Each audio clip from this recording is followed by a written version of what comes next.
ស្របពេលមានការទទួលស្គាល់លើគុណភាពនិងរសជាតិឆ្ងាញ់នៃផលិតផលមីជាតិក្រុមហ៊ុន One More Manufacturing ផលិតមីកញ្ចប់ឆ្អិនស្រាប់នៅកម្ពុជាមួយនេះបាននាំចេញផលិតផលមីជាតិទៅកាន់ទីផ្សារអន្តរជាតិប្រទេសកូរ៉េខាងត្បូងដែលជាវឌ្ឍនភាពថ្មីដ៏អស្ចារ្យមួយទៀតហើយនាដើមឆ្នាំ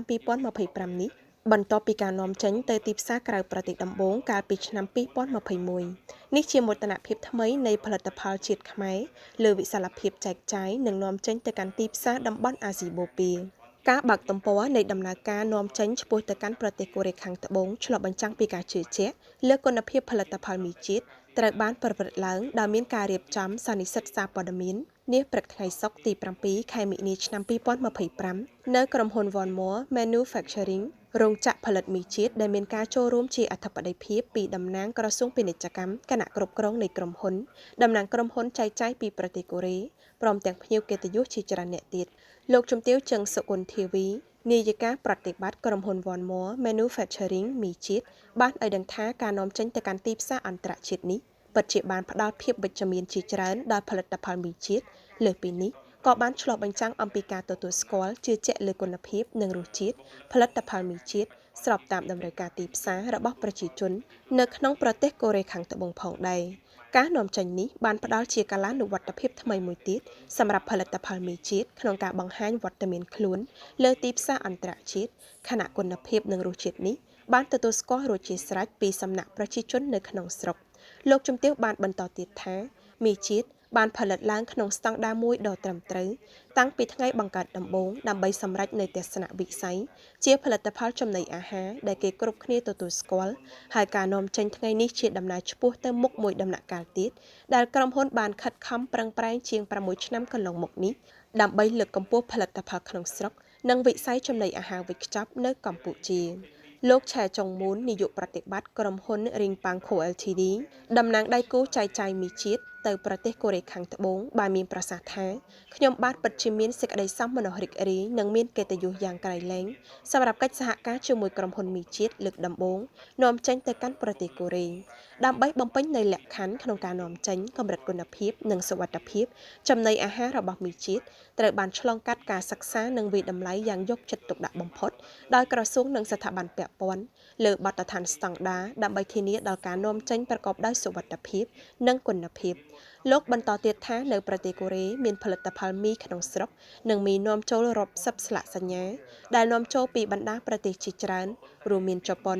ចិនវៀតណាមជាដើមប៉ុន្តែខ្ញុំបាទមិនទាន់បានឃើញមាននៅវត្តមានមីកញ្ចប់របស់ប្រទេសកម្ពុជានោះទេលោកជឿជាក់ថាការនាំចេញនេះមានបំណងចង់ពំនាំនៅអនុស្សាវរីយ៍និងការចងចាំនៃរសជាតិស្រុកកំណើតជូនដល់ប្រជាជនកម្ពុជាចំនួន100000នាក់ដែលកំពុងរស់នៅក្នុងប្រទេសកូរ៉េនិងចង់ណែនាំនៅផលិតផលមីកញ្ចប់ថ្មីរសជាតិឈ្ងុយឆ្ងាញ់មួយនេះជូនប្រជាជនកូរ៉េផងដែរលោកសិនស៊ីដេតអគ្គនាយករងនៃអគ្គនាយកដ្ឋានការពារអ្នកប្រើប្រាស់កិច្ចការប្រកួតប្រជែងនិងបង្ក្រាបការក្លែងបន្លំនៃក្រសួងពាណិជ្ជកម្មបានបង្ហាញនូវការថ្លែងអំណរគុណយ៉ាងជ្រាលជ្រៅចំពោះក្រុមហ៊ុនដែលបានចូលរួមចំណែកក្នុងការការពារអ្នកប្រើប្រាស់ជំរុញកំណើនសេដ្ឋកិច្ចនិងបង្កើតការងារសម្រាប់ប្រជាជនកម្ពុជា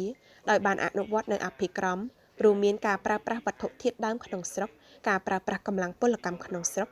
ការផលិតដោយប្រើប្រាស់បច្ចេកវិទ្យាចុងក្រោយរបស់ជប៉ុននិងការបំពេញបាននូវលក្ខខណ្ឌតម្រូវផ្នែកគុណភាពនិងសុវត្ថិភាពដោយដាក់ឲ្យអនុវត្តនៅប្រព័ន្ធ ISO 22000:2018 ប្រព័ន្ធ ISO 9001:2015 ប្រព័ន្ធ GHP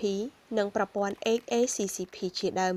ក្នុងឱកាសនោះដែរលោកបន្តថាខ្ញុំបាទចូលរួមអបអរសាទរប្រកបដោយមោទនភាពជាមួយមីជាតិចំពោះសមិទ្ធផលជាប្រវត្តិសាស្ត្ររបស់ក្រុមហ៊ុនដែលអាចនាំចេញមីជាតិទៅកាន់ទីផ្សារប្រទេសកូរ៉េខាងត្បូងបានបន្ទាប់ពីបានឆ្លងកាត់ការត្រួតពិនិត្យគុណភាពសុវត្ថិភាពម្ហូបអាហារស្របតាមបទដ្ឋានអនុញ្ញាតនិងបទបញ្ញត្តិពាក់ព័ន្ធរបស់សាធារណរដ្ឋកូរ៉េលោកសង្ឃឹមថាក្រុមហ៊ុននឹងបន្តពង្រីកទីផ្សារទៅកាន់បណ្ដាប្រទេសផ្សេងទៀតនាពេលខាងមុខគួរបញ្ជាក់ថាក្រុមហ៊ុន One More Manufacturing ដែលជាក្រុមហ៊ុនផលិតមីជាតិបង្កើតឡើងក្នុងឆ្នាំ2019ដោយមានរោងចក្រផលិតនៅសង្កាត់គោករកាខណ្ឌព្រែកភ្នៅរាជធានីភ្នំពេញបច្ចុប្បន្ននេះមីជាតិមានរសជាតិ5ជម្រើសរួមមានមីជាតិខគោគ្រឿងខាប់រសជាតិដើមមីជាតិសាច់ជ្រូកចិញ្ច្រាំមីជាតិឆាស៊ុតមាន់មីជាតិម្ជូរបង្គានិងមីជាតិគ្រឿងសមុទ្រគោកដែលរសជាតិទាំង5នេះត្រូវបានឆ្លងកាត់ការស្រាវជ្រាវយ៉ាងយកចិត្តទុកដាក់ចិត្តផ្ចង់សម្រិតសម្រាំង ព្រមជាមួយនឹងការផលិតដោយប្រើប្រាស់ម៉ាស៊ីនជប៉ុននិងបច្ចេកវិទ្យាជប៉ុនដើម្បីផ្ដល់នូវផលិតផលគុណភាពខ្ពស់មានអនាម័យជាមួយនឹងរសជាតិខ្មែរពិតៗដូចទៅនឹងពាក្យស្លោករបស់មីជាតិស្នាដៃខ្មែររសជាតិខ្មែរ